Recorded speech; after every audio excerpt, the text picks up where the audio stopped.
Assalamualaikum warahmatullahi wabarakatuh. Kembali lagi dengan saya di mata pelajaran Sejarah Kebudayaan Islam di kelas 9 MTS Nidomia Ploso.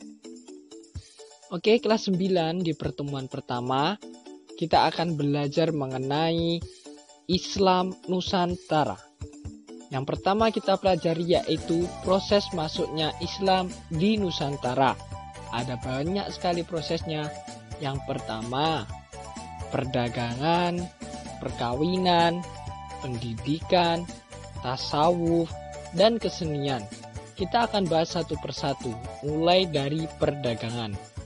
Sejak abad ke-7 Masehi hingga abad ke-16 Masehi, pedagang Muslim dari Arab, Persia, dan Hindia atau pedagang mancanegara yang datang ke Indonesia telah ikut ambil bagian dalam kegiatan perdagangan.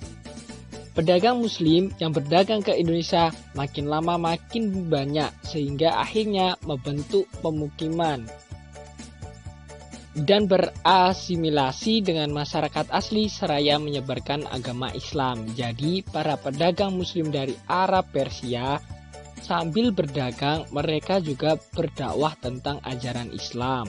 Yang kedua, perkawinan. Para pedagang Muslim yang datang ke Indonesia banyak yang menikah dengan wanita pribumi.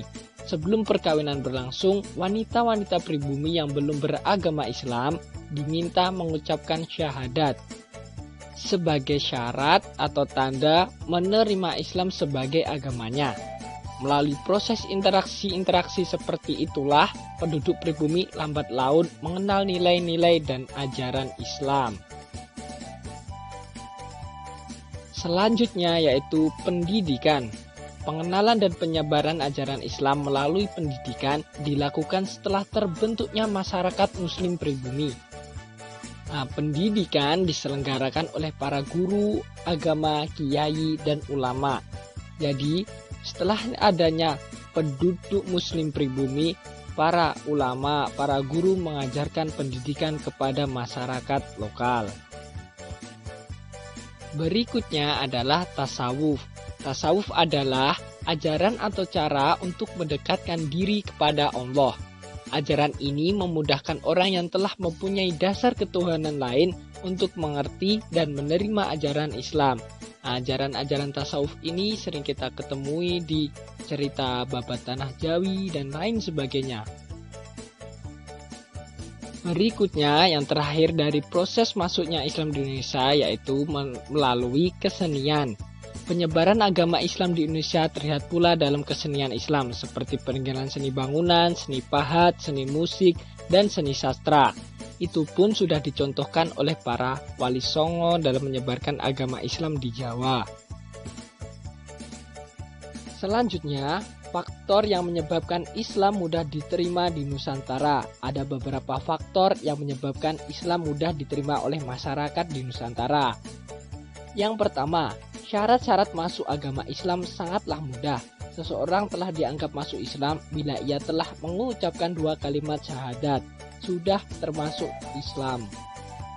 Yang kedua, dalam ajaran Islam tidak mengenal adanya kasta-kasta dan menganggap semua manusia mempunyai kedudukan yang sama di hadapan Allah.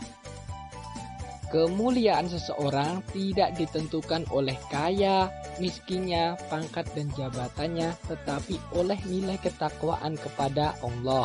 Jadi membuat masyarakat mudah tertarik oleh Islam. Kemudian yang nomor 3, upacara-upacara keagamaan dalam ajaran Islam sangat sederhana dan tidak harus mengeluarkan biaya. Jadi ketertarikan masyarakat karena tidak mengeluarkan uang ataupun acara yang sangat mewah, upacara masuk ajaran Islam sangatlah mudah membuat ketertarikan para pribumi di Indonesia. Yang keempat, agama Islam yang menyebar di Indonesia disesuaikan dengan adat dan tradisi bangsa Indonesia dan dalam penyebarannya dilakukan dengan damai tanpa kekerasan. Nah, ini adalah alasan yang paling kuat mengapa Islam mudah diterima di Indonesia, karena Indonesia itu dekat sekali dengan kebudayaan tradisi dengan ajaran sebelumnya. Islam datang tidak memaksa budaya itu untuk hilang, tetapi memasuki kebudayaan itu dengan ajaran-ajaran Islam yang dapat menarik simpati masyarakat pribumi untuk belajar Islam lebih dalam lagi. Yang kelima, yang terakhir, sifat bangsa Indonesia yang ramah tamah memberi peluang untuk bergaul lebih erat dengan bangsa lain. Di dalam pergaulan yang erat itu kemudian terjadi saling mempengaruhi dan saling pengertian. Nah, antara pedagang muslim dari Arab Persia dengan masyarakat pribumi Indonesia memiliki hubungan erat sehingga mereka saling pengertian dan saling berbagi tentang Islam. Oke, itu tadi pembelajaran pada pagi hari ini mengenai Islam Nusantara. Lebih tepatnya, proses masuknya Islam di Nusantara dan faktor mengapa Islam mudah diterima oleh masyarakat di Nusantara. Oke, itu saja cukup. Apabila ada pertanyaan, silahkan ajukan pertanyaan kepada saya melalui kolom komentar atau langsung kepada saya. Oke, sekian. Selamat belajar. Sampai jumpa kembali di pertemuan selanjutnya. Sekian, semoga bermanfaat. Wassalamualaikum warahmatullahi wabarakatuh.